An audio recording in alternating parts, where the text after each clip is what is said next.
प्रसाद की अवज्ञा के कारण सत्यदेव ने रुष्ट हो उनके पति को नाव सहित पानी में डुबो दिया। कलावती अपने पति को ना देखकर रोती हुई जमीन पर गिर गई। इस तरह नौका को डूबा हुआ तथा कन्या को रोता देख साधु दुखित हो बोला, हे प्रभु, मुझसे या मेरे परिवार से जो भूल हो गई है उसे आप क्षमा कर दीजिए। उसके दीन वचन सुनकर सत्यनारायण भगवान प्रसन्न हो गए और आकाशवाणी हुई सुनकर कलावती ने घर पहुंचकर प्रसाद खाया। फिर आकर पति के दर्शन किए।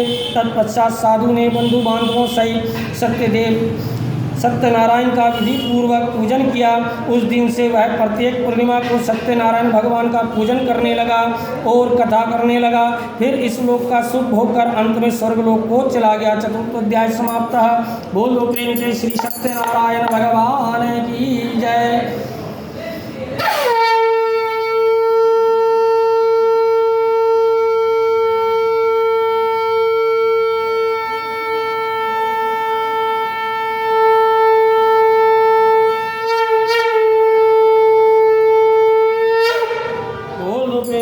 सत्यनारायण भगवान की जय।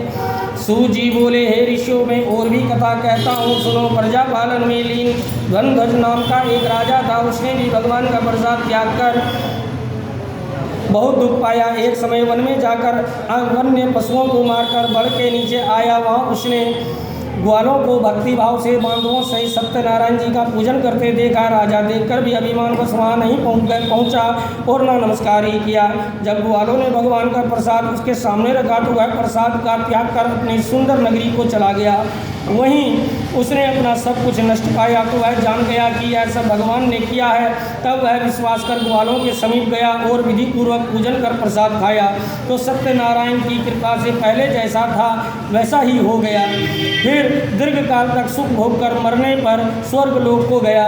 जो मनुष्य इस परम दुर्लभ व्रत को करता है या सुनता है, भगवान की कृपा से उसे धन धान्य की प्राप्ति होती है तथा सब मनोरथ पूर्ण होकर अंत में वैकुंठ धाम को चला जाता है। जिन्होंने पहले इस व्रत को किया, अब उनके दूसरे जन्म की कथा कहता हूँ। वृद्ध सतानंद ब्राह्मण ने सुदामा का जन्म लेकर मोक्ष को प्राप्त किया। उल्का मुख नाम का राजा दशरथ होकर वैकुंठ को प्राप्त किया।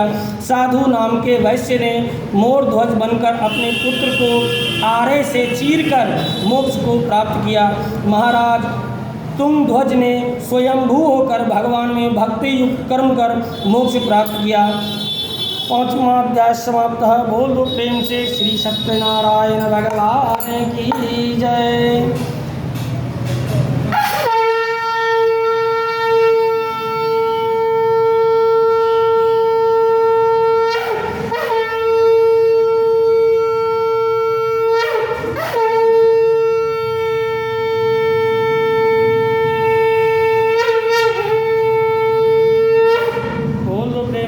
सत्यनारायण भगवान की जय। आपका पुष्प सत्यनारायण भगवान पर दे दीजिए।